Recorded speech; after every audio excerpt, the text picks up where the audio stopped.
আসসালামু আলাইকুম মুরিদ্দিন ভাসি, কেমন আছেন?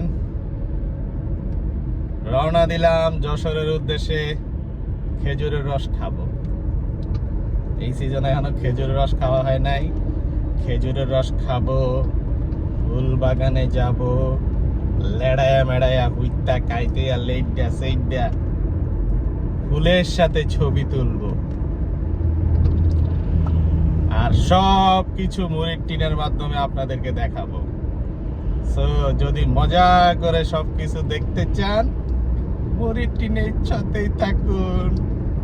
আমি চালাইতে থাকি, আপনারা চড়তে থাকুন বাসায় বসে বসে।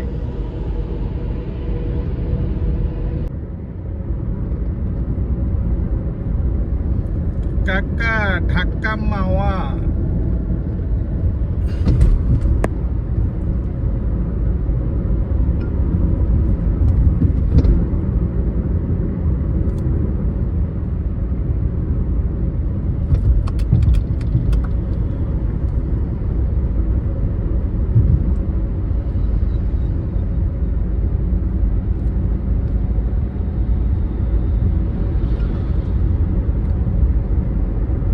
পদ্মা সেতু 29, ভাঙা 66।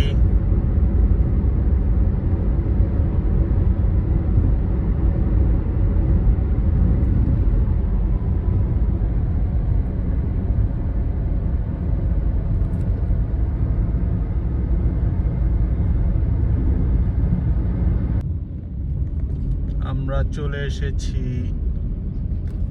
এক্সপ্রেস ওয়ের টোলে। টাকা দিতে হবে, টাকা। আরে ওইটা তো খালি ছিল।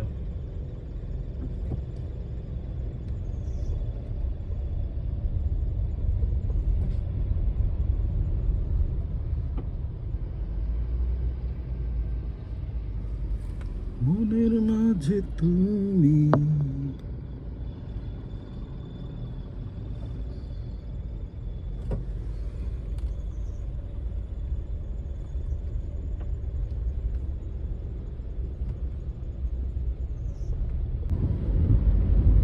রবীন্দ্রনাথের বাঁশি কবিতার মধ্যে একটা পোর্শন আছে, ধলেশ্বরী নদীর তীরে পিসিদের গ্রাম। অভাগার সাথে তার বিবাহের ছিল ঠিকঠাক, সেই লগ্নে এসেছি পালিয়ে। মেয়েটা তো রক্ষে পেলে, আমি ততই বছর। ঘরেতে এলো না সে তো, মনে তার নিত্য আসা যাওয়া, পরনে ঢাকাই শাড়ি, কপালে সিঁদুর। এই সেই ধলেশ্বরী নদী, যেটা মাত্র পার হইলাম। আর সামনে হচ্ছে ধলেশ্বরী ওভারপাস, যেটা মামা রোড যখন নতুন নতুন হয় তখন এই ওভারপাসের রাত্রিকালীন ছবিটা পুরা নেট দুনিয়ায় ঝড় তুলেছিল। এই সেই ব্রিজ, যদিও সেই রূপটা এখন আর নাই, অনেকগুলা লাইট নষ্ট হয়ে গেছে। এই ওভারপাসটাই তখন সবাই ছবি তুলে তুলে ফেসবুকে দিত।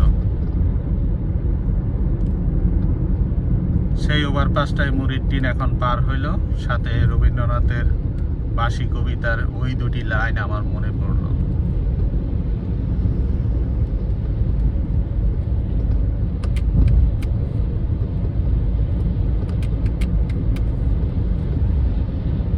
এ গান যেখানে সত্য অনন্ত গোধূলি লগ্নে, যেখানে বয়ে চলে ধলেশ্বরী, তীরে তমালের ঘন ছায়া, আঙিনাতে যে আছে অপেক্ষা করে, তার পরনে ঢাকাই শাড়ি, কপালে সিঁদুর।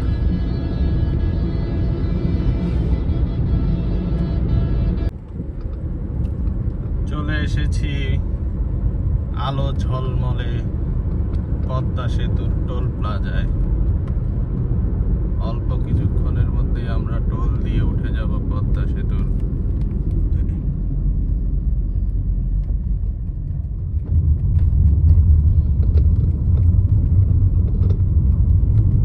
আপাতত এখানেই বিদায় নিচ্ছি। পরবর্তী এপিসোডে আপনারা দেখতে পারবেন পদ্মা সেতুর উপরে একটা লং ভিডিও। ততক্ষণ মুরিদ্দিনের সাথেই থাকবেন। মরির টিনের চোখেই বাংলাদেশকে দেখবেন।